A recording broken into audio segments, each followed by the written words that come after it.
président de la République a un pouvoir dans l'état d'urgence. Il y a comme mobiliser l'armée, comme mobiliser la police, pour que la réunion dans le Parlement où il y a 20 personnes. Donc, à quoi mobiliser l'armée, à mobiliser la police, réunion dans le Parlement où il y a 20 personnes, à Bengali Bango. Mais les Cambo Basali est pessier parce que Bazo Tindaya dissoudre le Parlement. Tant on a vu ça qui que non, crise wana est persistant. Donc crise wana entre Parlement et gouvernement est ya munene. Donc les Cambo Tambouema Basali et ça les Cambo est pessier que président de la République a raison qu'il faut penser qu'à Parlement. Bana mboka boye bakeno bato bazo bundisa mboka ennemi commun à Congolais c'est ça Kabila na batunaye. Pendant qu'on avait encore 10 cas, ils avaient suspendu les plénières. Et la situation s'aggrave, on a plus de 200 cas, ils vont se réunir. Qu'est-ce que cache Tambemamba et Mabunda? Qu'est-ce que les Congolais les a fait? Vous les avez fait quoi, vous, peuple congolais? Ils veulent exposer les députés, les sénateurs, à cause de leurs appétits politiques de détruire le pays. Les Congolais vont-ils accepter ça? Quand la situation s'aggrave, ils vont se réunir. Est-ce que c'est cohérent ça? Ça vous démontre le caractère planifié et organisé de la volonté de liquider le pays.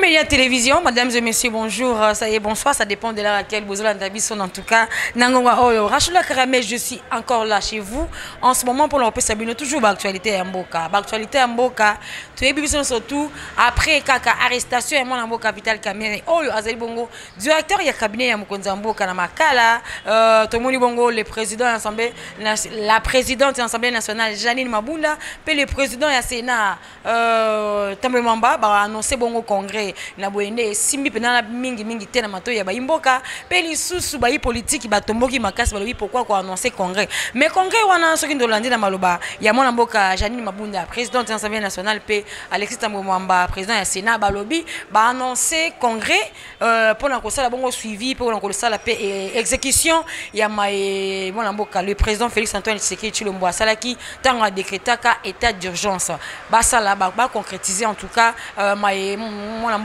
le président Félix Antoine Tshisekedi Tshilombo alobaki kasi ba imboka ba mituni balobi depuis mon mboka le président Félix Antoine Tshisekedi Tshilombo a décrété un état d'urgence boni bango ensemble balobi chambre basse na chambre haute pourquoi basangana quitté déjà pour na kosala congrès nangonga olo et simbi bango penza te mingi bakoloba balingi ba bebisa mibeko ya mokonza mboka ndenge alobaki que rassemblement il y a moins de 20 personnes pour ceux qui balobi basangisa ba député na ba sénateur et cause la plus de 700 personnes na kati ya pas du peuple wana alors moimboka oyo atemi lelo azui courage ko bengisa ba ipandi sango pe ba imboka po alobela makambo yango ezali bongo mwana mboka Franck Diongo oyo azali bongo président ya parti MLP ne alobi lelo a ko s'annoncer na pesi bino merci mingi ndenge mukolo ya yenga lelo mbula pe beti makasi botiki bandako pe boye pona invitation na ngai pote to solo la makambo ya mboka pona mbeba na mabe oyo honorable Tambwe Mamba oyo azaki porte parole ya complot basala ki les deux chambres pona kutumba mboka ye na kombo ya Sénat pe manambe abunda na kombo ya Assemblée nationale mutuna liboso mais ba congolais basala Kabila nini po alingi ka boma kaka mboka. Donc Moutalinga Bomamboka ezande Kabila nda atindi mabunda na Tambwe Mamba ba sabino que non il faut ba funda Félix Bakangaye pour la République. Donc tina maloba ya Tambwe Mamba loba lobi état d'urgence au Félix président Félix apesi eza ya lokuta et aussi mes deux côtés à joler constitution. O ya loba kitende yango non il faut toujours que ça makambona nzela ya constitution. kozong sa makambo na kosa nini ba ko voter décision qu'on a na parlement pour ba funda Félix akendo samba aba longolé président ba tiena boloko schéma da bango yango po Kabila zonga président ba changer constitution Kabila zonga président nyonso wana eza po Kabila zonga président ba je wana nyonso. Alors mutuna il faut ne savoir na mboka eza nini. Est-ce que président de la République, son excellence Félix Tshisekedi, est-ce que a bouki constitution, to a bouki te? Est-ce que état d'urgence soit na o tambwe mwamba lobi ke eza ya lokuta ya kubuka mibeko? Aza na raison, tambwe aza na raison, to aza na raison te. Tambwe mamba aza na raison te, eza kimotema mabe, kimotema lukundu, mabe pour na kosala nyonso pote mboka ezika. Comment bino boyebi ete déjà mboka ezana pasi mikili nyonso bazoluka bomoko na mboka pour na kubundisa coronavirus oyo azoboma bamba na mboka na mokili mobimba oyo tozomona na ennemi oyo tozomona miso te. Bange bazo bakisa crise politique likolo ya crise sanitaire.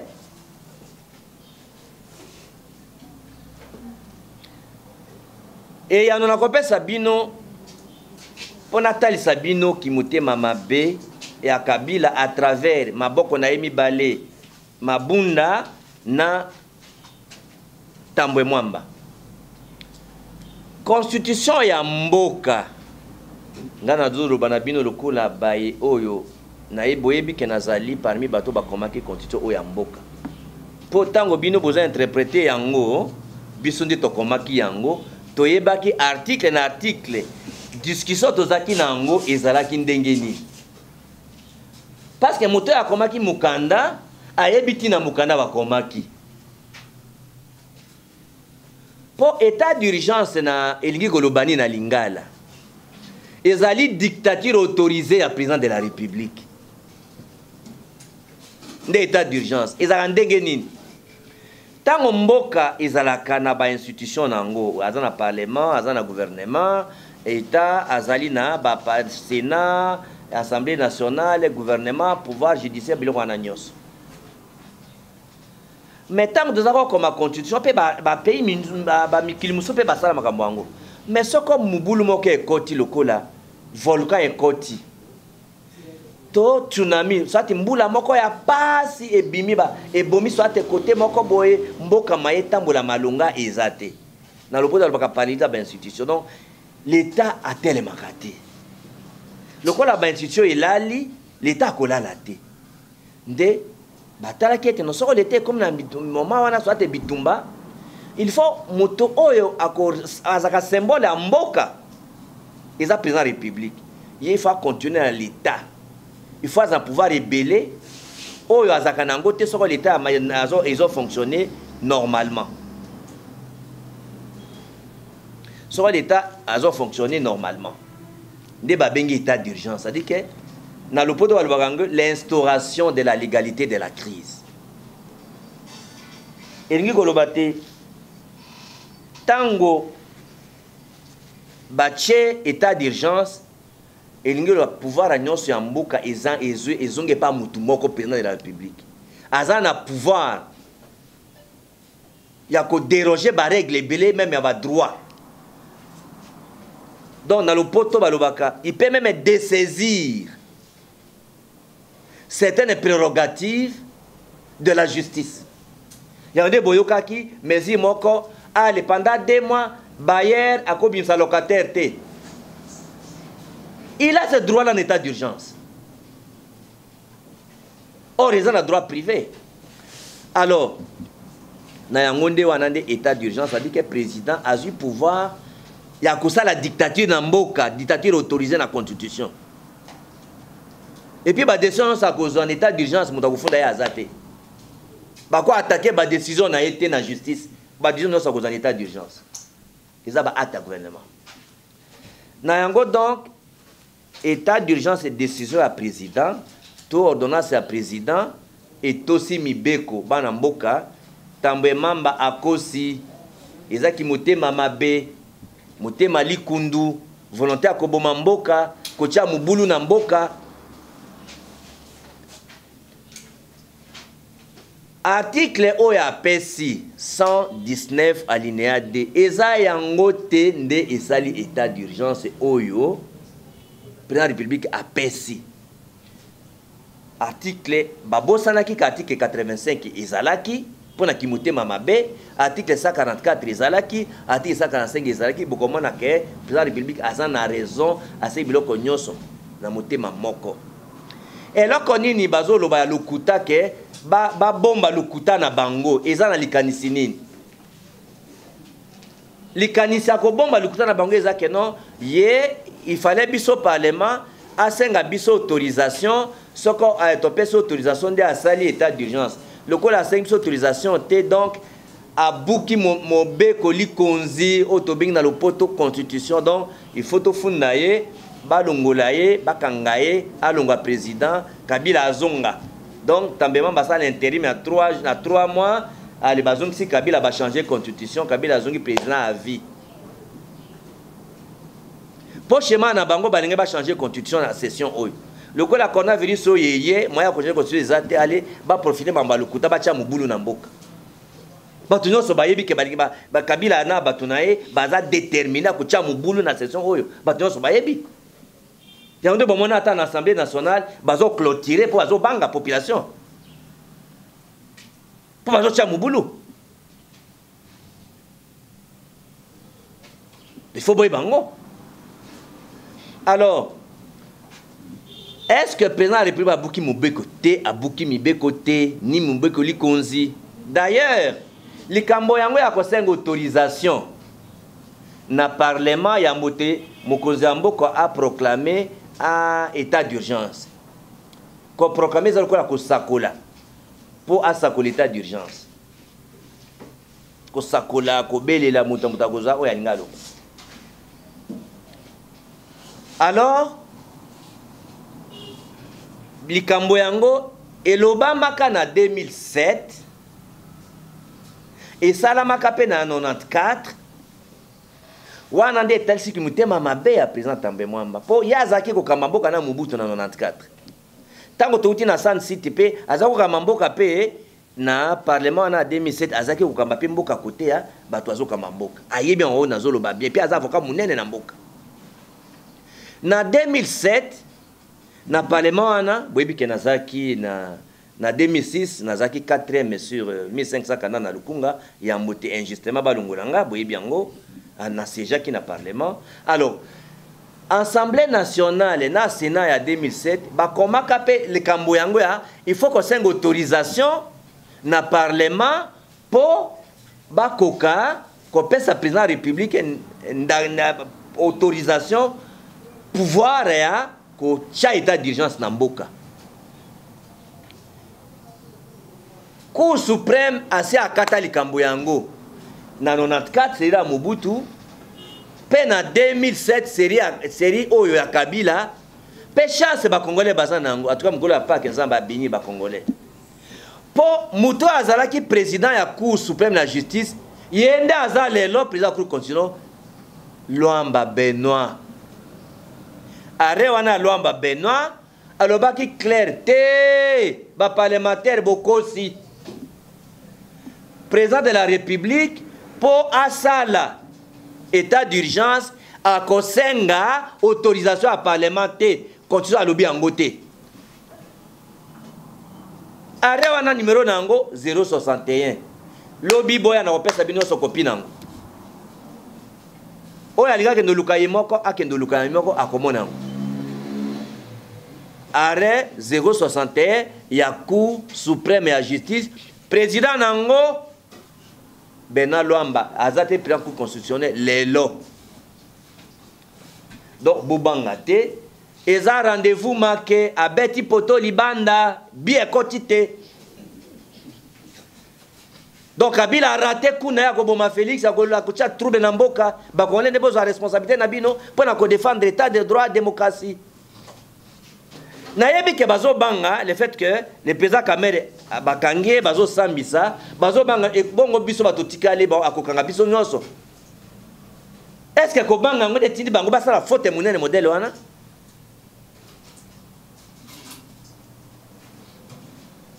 to éviter nazo mito nanga moko.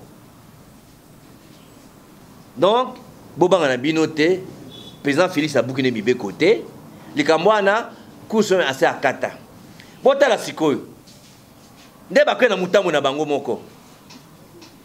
Président Félix asa atindaki déjà ordonnance na ye ya état d'urgence na cour constitutionnelle botala est-ce que ça na constitution na constitution te azala ki te ke tambwe mamba na jani me asa la complot contre les pays ate atindaki na ye sikoyo lokola cour suprême asa akata likambo yango que basé la autorisation à parlementer bakokata ka ndenge yango.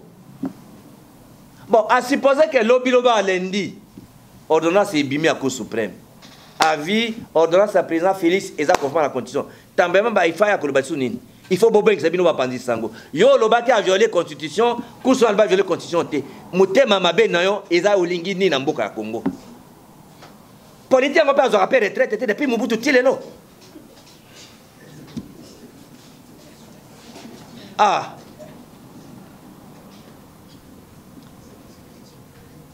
donc likambwana tozo zelanzela ya état de droit état de démocratie. Est-ce que le président de la République soko ba fundiye akosamba to akosamba te azolonga président to alonga président te eloko tambema ba yebisaki bino te yango yo. Oh non, ndenge eza boye abuki miboko metokolimbisa ye metokozongisa biloko na nzela kozongisa biloko na nzela ilingi oloba nini bako voter décision bafunda ye. Mais supposé que parce que président de la République ndenge aza wana tambema bana mabunda babuki état mombeko état d'urgence ba reconnaître yango te ba défier autorité président. Président de la République aza na pouvoir na état d'urgence oyo ya ko mobiliser armée, ko mobiliser police pour na ko panza réunion nyo seza na parlement o eleki 20 personnes.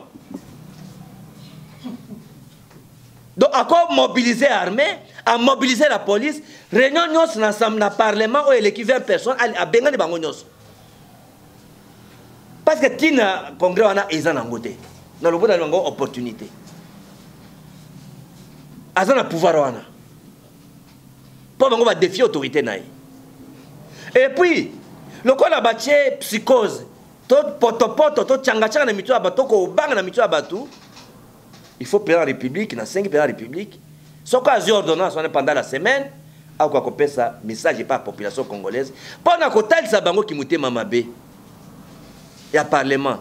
Mais les Cambo basali epesier parce que bazo tinda ya dissoudre le parlement. Tant on a ça qui bino que non crise wana eza persistant. Donc crise wana entre parlement na gouvernement eza ya munene. Donc les Cambo tambema basali eza les Cambo epesi ko président de la République a raison qu'il faut panzaka ka parlement. To cause dans le parlement tous les jours bazo bundisa gouvernement. Tous les jours bazo bundisa gouvernement. Gouvernement il faut que ta que non gouvernement il dit ko loba que non gouvernement parce que chef exécutif est le président de la République. Premier ministre est le chef du gouvernement restreint. N'est au Kabola pouvoir, séparation à pouvoir, pouvoir exécutif, pouvoir législatif, puis pouvoir judiciaire. Chef exécutif est le chef de l'État, président de la République. Donc, donc il y a crise persistante entre le gouvernement gouvernement na parlement. Donc à makambo oyo tambema basali et parce que président a raison tant alobaki na Londres bazo tindika bazo tinda ngai na panza parlement na ko panza parlement te siko soko lobby président a panzi parlement pour une élection anticipée boko condamné bango mo bazo côté ko tindika a panza parlement en tout cas pour ngai a panza ka parlement yango so état d'urgence Cécile pour ngai a panza ka parlement yango to banda élection misto bandela. Parce que la majoritaire, la population qui doit voter est majoritaire. La majorité est sous. En tout cas, pour Nangaï, le parlement est état d'urgence. Pour Nangaï, dès que l'état d'urgence est sili, il va parlement, parlement. Comme ça, tout si la nakaka, tout ban d'élection, il va appeler majorité angolaise. Parce que la majoritaire. La Constitution, l'état d'urgence ne peut pas être conditionné par l'autorisation préalable des Parlement réuni en congrès. Et ils ont enlevé cette disposition et il y a un arrêt qui a déclaré conforme à la Constitution lorsque ces dispositions d'autorisation préalable a été enlevée. Peut-on dire, mes amis de la presse, mesdames et messieurs de la presse, que aujourd'hui, cette jurisprudence du même président de la Cour suprême peut être jetée par M. Tambouemamba, il ne connaît pas, mais M. Tambouemamba connaît pertinemment bien cet arrêt. Et d'abord, c'est un avocat.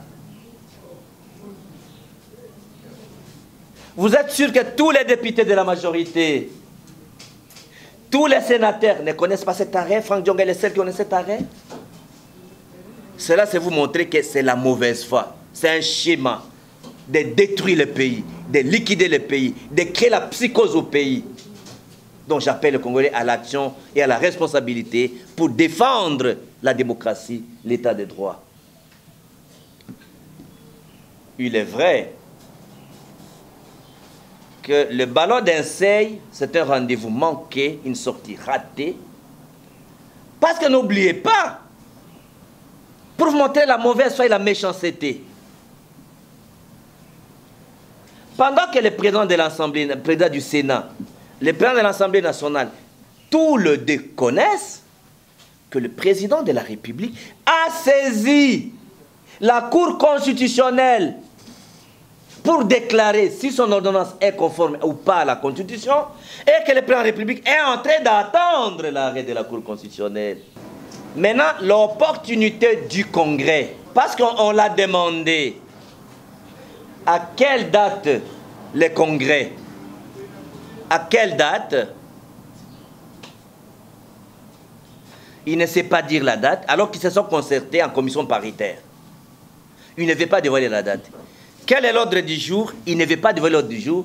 Il vous panique, non, le président a violé la Constitution, voilà, il y a les congrès. L'état d'urgence est illégal. Mais quels sont les termes libellés de l'ordre du jour et à quelle date il ne veut pas dévoiler? Vous comprendrez que ce n'est pas sincère. Maintenant, il se pose un problème de l'opportunité de cet état de ce congrès. Vous avez vu d'abord l'intention de l'honorable Tambouemamba. Il est allé très loin pour montrer sa haine contre le chef de l'État et son complot contre le chef de l'État. Il a même qualifié les dépenses de saute-mouton des dépenses de prestige non essentielles. Donc, il est même contre tous les Kinois. Il habite à Kinshasa, mais il est contre tous les Kinois. Donc, l'embouteillage à Kinshasa pour Tambouemamba, parce qu'il a des cortèges, ça ne dit rien.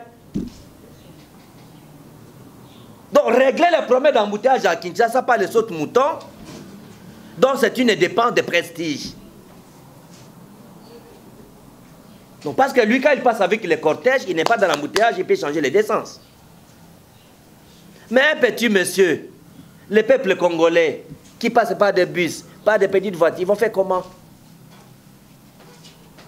Pour vous montrer la mauvaise foi. Les modalités pratiques d'application, c'est une opportunité pour les modalités pratiques d'application. Regardez, on n'a pas besoin de congrès. C'est l'Assemblée nationale, Pichou, qui, après la proclamation de l'état d'urgence, Pichou Moulumba, devrait se réunir incessamment, même dans 2 jours, pour voter les modalités pratiques de mise en application de l'ordonnance portant état d'urgence. Regardez, pendant que l'Assemblée nationale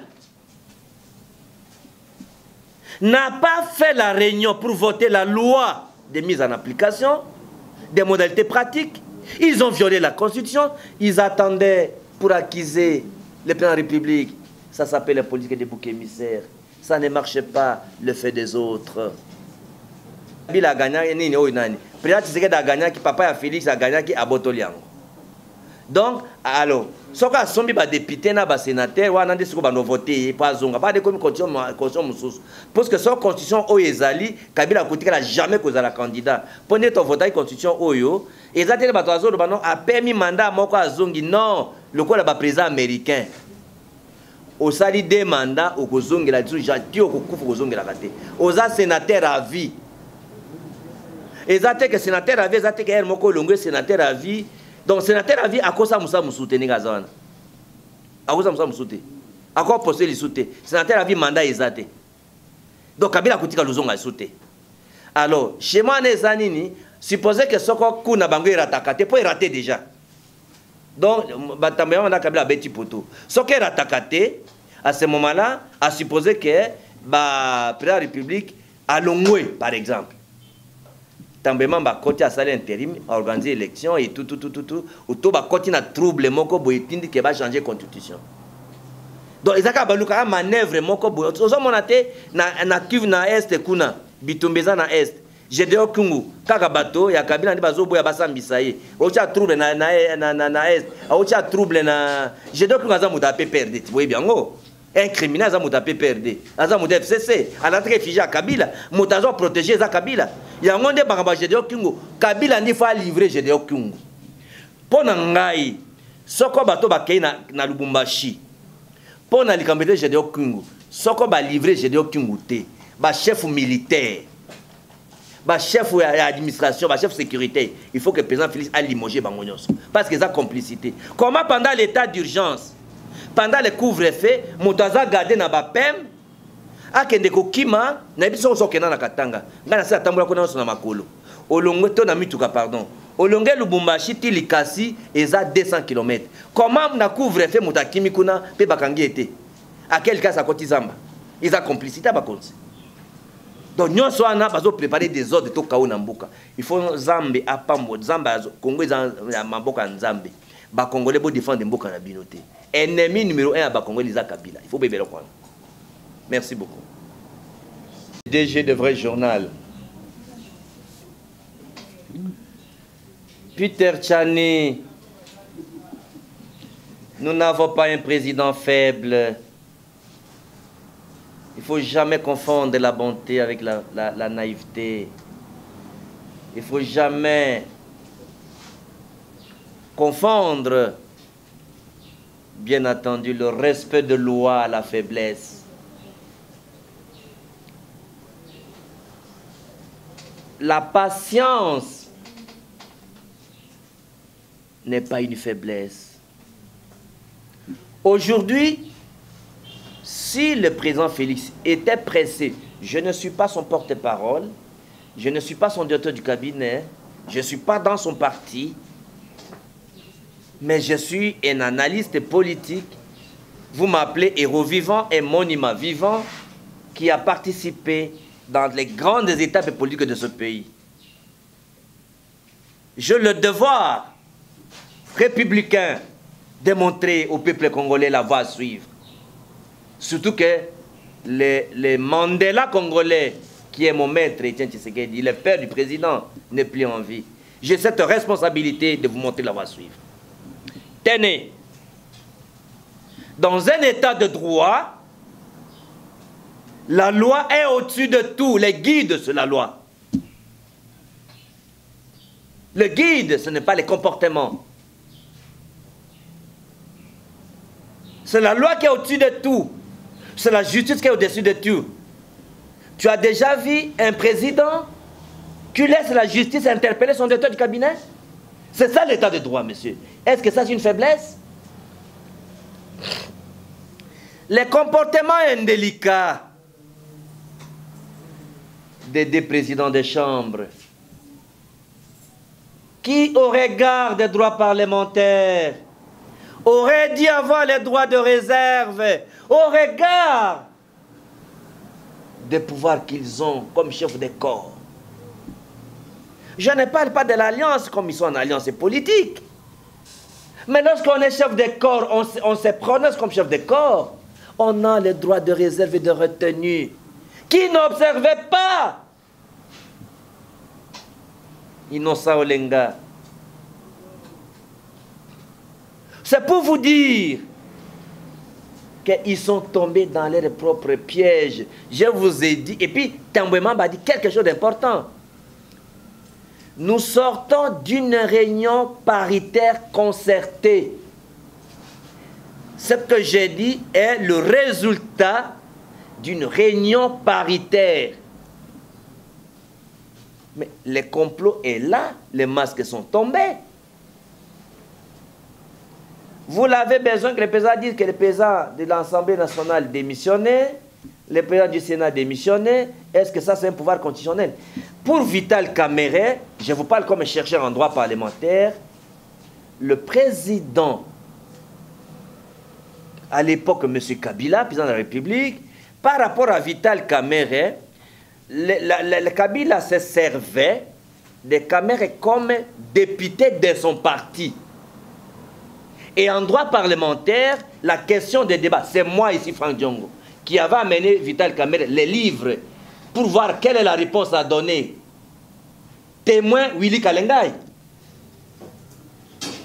Pour comprendre comment un député peut se comporter lorsqu'il est considéré comme un député indiscipliné face aux directives de son parti. Il n'y a que Franck Diongo qui avait la réponse à droit parlementaire. Témoin Willy Kalengai, votre collègue.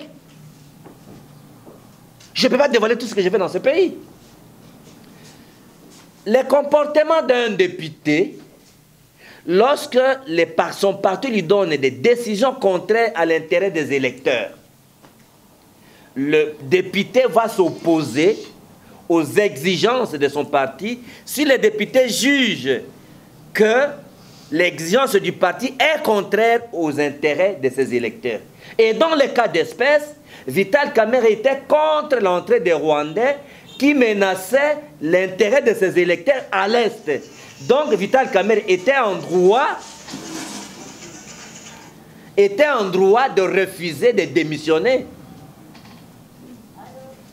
Donc les droits parlementaires donnent raison à Vital Kamerhe de ne pas démissionner parce qu'il n'y a aucune loi qui donnait jusqu'aujourd'hui. Hein, nous ne sommes pas en droit parlementaire, nous n'avons pas un mandat impératif. C'est-à-dire, ni les électeurs, ni les partis politiques, nous n'avons pas dans le droit congolais parlementaire, on ne peut pas contraindre un député de démissionner. On n'a pas ce pouvoir-là. Ni les partis, ni les électeurs. C'est comme ça que lorsqu'un député renonce à un mandat, il viole les droits des électeurs. Parce qu'on ne veut pas organiser les élections, parce qu'un député a renoncé à son mandat. La même chose, sur le député qui a été élu, renonce à son mandat parce que son parti l'exige, il viole les droits des électeurs. Parce qu'un député a un droit, ses propres droits parlementaires, donc les émoluments, les immunités, l'honorabilité, ça c'est le droit des parlementaires. Mais le droit des électeurs, c'est d'être représenté par une personne de son choix. C'est comme ça en droit parlementaire, même le gouvernement, pour qu'un gouvernement soit un gouvernement représentatif au Parlement. Parce que le peuple doit être gouverné par la majorité de la population telle qu'exprimée au cours d'une élection. Donc c'est comme ça qu'on exige qu'un Premier ministre doit sortir de la majorité parlementaire. C'est-à-dire que ce gouvernement représente l'opinion majoritaire de la population. Ça, c'est un peu en droit parlementaire, c'est trop de détails, on va parler après. Donc là, il n'y a pas un problème de président qui est faible, c'est un président qui respecte la loi et l'état de droit. Ce n'est pas une faiblesse. Et au contraire, ils exploitent leur méchanceté mal exprimée, en fait. Leur complot, ils ne l'appliquent pas bien. Jani Babounda a raté sa sortie. Tamboué Mamba vient de rater sa sortie. Donc, vous comprenez qu'il y a beaucoup d'erreurs, beaucoup de tâtonnements. Alors, quelles sont les autres menaces qu'on ne voit pas? Vous comprenez que s'il y a des menaces visibles, tenez compte qu'il y a aussi des menaces invisibles. Merci beaucoup. Biso yeyo tokomi na suka kobima na kati kouta na kati mwana mboka Franck Diongo en tout cas a pesi penane ba bakachembeli na pota ba imboka balobi en tout cas ba sepeli yango bino bato bolandi pe bino moko bozali batemo kilo boyoki ndenge mwana mboka Franck Diongo uti bongo ko manyola abi pona ye en tout cas li solo to pe likanisa congrès eli nango malamu te kuta lobi soki vraiment ya solo congrès kozala ndenge ba balobi ba ko pesa motindo baya ko sala bongo ko tia baya ko désinfecter ensemble to pe parler du peuple mobimba en tout cas ezali likanisa malunga te alobi kutu soki ba ko désinfecter na kati safe ba désinfecter pe libanda po bana mboka bakolinga bango pe bazala soki bakopesa bakota na kati bakozala libanda parce que jusque là ordre du jour e banina note bande ko bananti to soki wana e bino moko bo continuer ko sala ba analyse na bile we ba ke masolo ngo ezande ni mboka na biso Congo tolinga en tout cas merci na meso tunde bolanda biso na Kulu Media Télévision la chaîne de référence. Merci à toi papa Serge Koussanika, merci à Dieudonné Maweja qui est toujours derrière la caméra, merci à Dodo Moussaou Balobi Moyimboka en tout cas merci Nayo, merci la bande de Kotou Balandi biso depuis France, Roger le combattant, merci à toi Ombre de Lilingi Balobi Papa Thierry, merci à toi Balobi, merci les sous Balobi Tony Konzo Balobi Yenda Manuel rappel bilité pour bozo biso pe bozara grâce à lui donc merci beaucoup ma jumelle propre Balobi France Baza Ebele Kuna en tout cas ma tante Christine Eloko, merci à toi. Merci ma grande soeur propre, le docteur, maman docteur Jolie Palako, merci à toi. Bon, ça a toujours confiné Balobi, mais ça te conseille toujours côté Balobi confinement. Le seul moyen au bien de combattre coronavirus, en tout cas, tu as besoin de bino. Kulu Media Télévision, tu as bino makasi, tu as besoin de bino beaux l'envie, bisopé, tu as besoin de bino, bino bon besoin de bino. En tout cas, tu respecter les règles sanitaires pour que tu combattre en tout cas maladie oyo et n'a pas pu n'avoir ma merci.